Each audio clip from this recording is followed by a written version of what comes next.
शिक्षिका मधु मंडल आज आपको हिंदी व्याकरण में समास किसे कहते हैं और समास के कितने प्रकार होते हैं इसके बारे में समझाने जा रही हूँ। समास को अंग्रेजी में कंपाउंड कहते हैं। समास का अर्थ दो अथवा अनेक पदों का संयोग अथवा एक पद बनाना समास कहलाता है।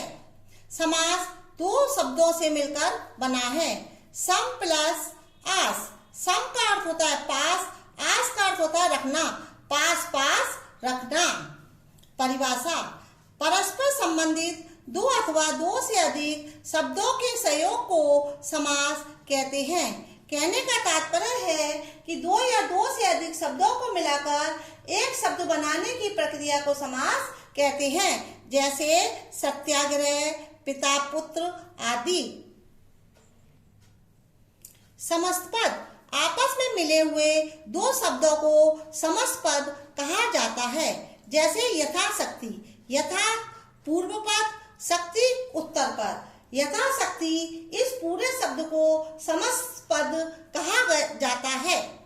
समास विग्रह समास युक्त शब्दों का संबंध व्यक्त करने को समास विग्रह कहते हैं।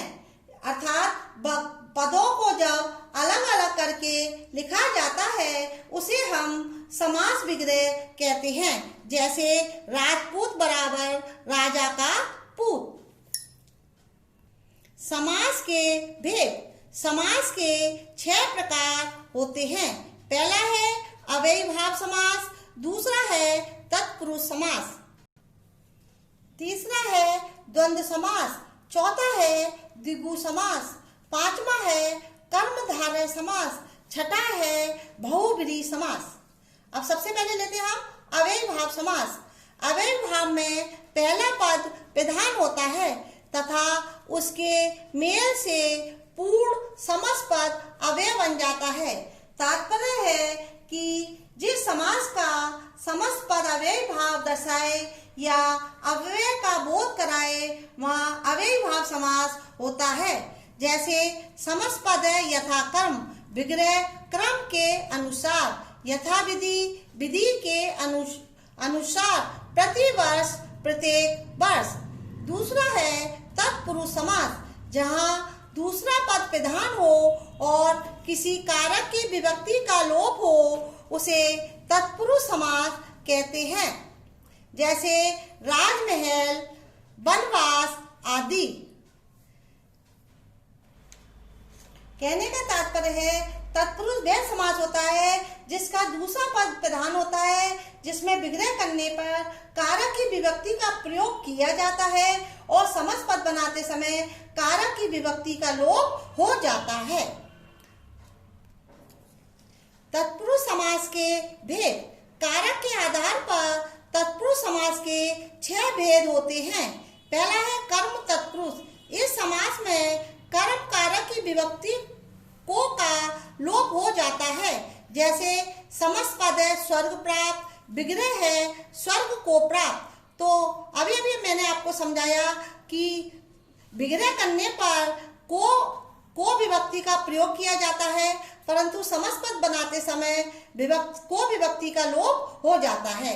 ये हो गया स्वर्ग प्राप्त और विग्रह करने पर स्वर्ग को प्राप्त। चिड़ी मार, चिड़ियों को मारने वाला, तो इसमें को विभक्ति का प्रयोग किया गया है विग्रह करने पर, परंतु समस्त पद बनाते समय को विभक्ति का लोप हो गया है। करण तत्पुरुष। इस समास में करण कारक की विभक्ति से का लोप हो जाता है, जैसे समस्त पद है मनमानी, विग्रह मन से मानी, मुंह मांगा, मुंह से मांगा। तीसरा है संप्रदान तत्पुरुष। इस समास में संप्रदान की विभक्ति के लिए का लोप हो जाता है। समस्त पद है देशभक्ति, विग्रह देश के लिए भक्ति, रसोई घर, रसोई के लिए घर। अपादान तत्पुरुष। इस समास में अपादान कारक की विभक्ति से का लोप हो जाता है। समस्त पद है बंधन मुक्त, विग्रह बंधन से मुक्त। यहाँ से विग्रह करने पर से विभक्ति का प्रयोग किया गया है, परंतु समास पद बनाने में से विभक्ति का लोप हो गया है। जन्मजात, जन्म से पैदा। संबंध तत्पुरुष, इस समास में संबंध कारक की विभक्ति का, के, की का लोप हो जाता है। जैसे समास पद राष्ट्रपति, विग्रह राष्ट्र का पति, राजदूत, राजा का दूत। अधिकरण तत्पुरुष, इस समास में अधिकरण कारक की विभक्ति में पर का लोप हो जाता है। समास पद है प्रेम मग्न, विग्रह है प्रेम में मग्न, गृह प्रवेश, गृह में प्रवेश।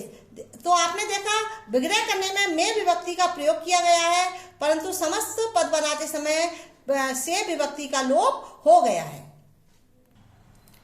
सॉरी बच्चों, से नहीं में विभक्ति का लोप हो जाता है। तीसरा है द्वंद्व समास, जहां दोनों पद प्रधान हो उसे द्वंद्व समास कहते हैं। कहने का तात्पर्य है जहां दोनों पद समान होते हैं, बराबर होते हैं, दोनों पदों को जोड़ने के लिए योजक चिन्ह का प्रयोग किया जाता है। विग्रह करके योजक चिन्ह को हटाकर और लगाया जाता है। जैसे बेटा और बेटी, आपने देखा बच्चों इसमें बीच में योजक चिन्ह है। जब हम इसका समास बनाते हैं तो क्या बनाएंगे, बेटा और बेटी, दूध, पानी आदि।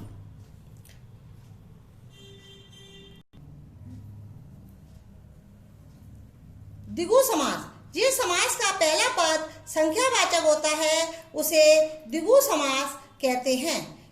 यानी कि जो समास संख्या बताए वह द्विगु समास कहलाता है। जैसे नवरत्न, नौरत्न, त्रिफला, तीन फल आदि।